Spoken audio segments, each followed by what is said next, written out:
Welcome back, everybody. This is the Logitech Trackman, and yes, that's a trackball on it. And I came across this device, peripheral mouse type interface device, on Amazon. I was just browsing mice, looking for some crazy mice to use in a video, and I saw one mouse with a dedicated trackball in it, and I was like, what about just a full-on trackball, not even a mouse? So then I looked up just trackball mouse and came across the Logitech Trackman. It's $23, and I decided to give it a try and see if you can still use it in today's applications on the computer and the type of stuff I do. And I also wanted to test out how it would perform in games, and I thought that would be pretty interesting. And after using it, I've had some very interesting findings that I'm excited to share with you. But if this video does get 2,000 likes, I will be giving one away on my Twitter, and then every 2,000 likes after that, I will just keep giving one away on my Twitter at MSTechYT. Just drop a comment down below if you want one. And yeah, without any further ado, let's get into it.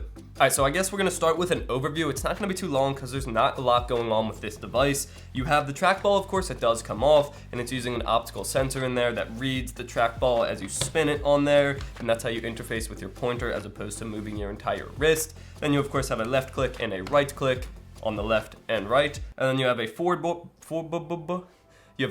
button and a backward button for going forward and backwards, like in a web page or something. And I guess you could map those to other functions if you're in a game, like switch between weapons or something. We'll test that out. I'll probably be playing CSGO in a little bit, but that's really all that's going on with this device. It's pretty simple, but it is designed to be simple. There's not a lot going on, but that's the way it was meant to be. Alright, so I've been using this as my daily driver in terms of a mouse for the last little bit. I haven't gamed on it yet because I want to do that live the first time I do. And I've definitely noticed some significant pros and some significant cons as well. The biggest pros are, one, it's very comfortable. Normally with a mouse, I'm a claw grip user, it gets a little strenuous, but this, you just lay your hand on there, it's very comfortable. And two, it's great for those who are lazy. I consider myself lazy. No longer do I have to move around my mouse like this every time I want to go across the screen. All I have to do is just lay my hand on there and go, and my mouse goes across the entire screen. It's very comfortable and very good for lazy people. But, there are some significant cons as well. And the first con is precision. Now, this might just be because of the learning curve, but I am not very accurate with this. With a mouse, I can scroll over and I know exactly how far I have to go to be on the X or the minimize or whatever button I want to do perfectly. With this, I have to take my time, I have to be cautious to make sure that I'm actually going to the right place, and that's a big inconvenience. But again, I think if I use this for a longer period of time, I would get used to it and be able to do it just second nature. And then the biggest con of all, that really got in the way, that made this product almost unusable, is the lack of a scroll wheel. If you want to scroll on a web page with this, you need to scroll with the trackball over to the scroll bar, click and hold, and then scroll down. Very inconvenient. I actually keep a mouse next to where I had this, so that whenever I was on a web page, I could just move my hand over to the mouse and use the scroll wheel, and that was actually more convenient than going over to the scroll bar.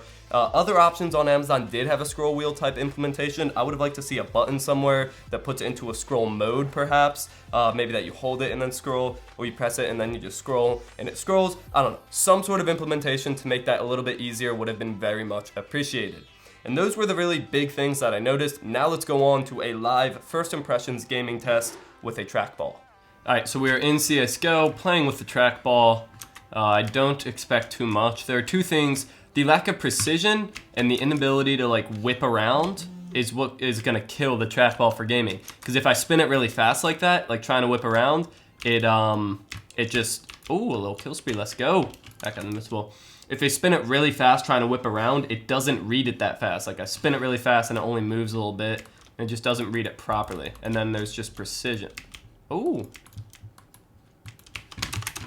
Like right there, I just can't spin quick enough to get over to him.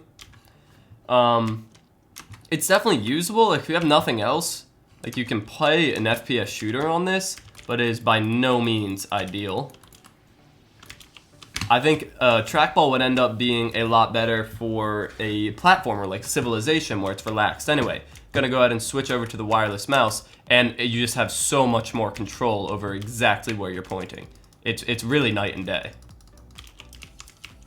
Trackball, definitely not Twitch shooter material, but it works. And for a platform game like Civilization, I think a trackball would honestly be preferred because you don't need to go and whip it around with a Twitch, and you don't need to be extremely accurate. You can just take your time, go on each thing, and it would just be a little bit more comfortable and add to the laid-back platformer strategy game experience. All right, so that wraps it up for the Logitech Trackman, $23. Interesting product, actually very good for laziness and comfort when you're just on your computer. Scrolling is a huge pain in the ass, and then gaming just does not work very well, mostly because it's just more you have to deal with your fingers, so you're not like fully attentive to the other buttons, and the precision isn't quite there like it is with a mouse. But again, if I use this for a year straight, or like 8 years like I've done with mice, then maybe I would be even more accurate, just as accurate. Honestly, I can't tell you that because I haven't used this for 8 years, and I'm not willing to use this for 8 years to make one video, but I do appreciate you watching. Great product, just a couple quirks. Thank you for watching, subscribe to see more content, and as always, stay classy.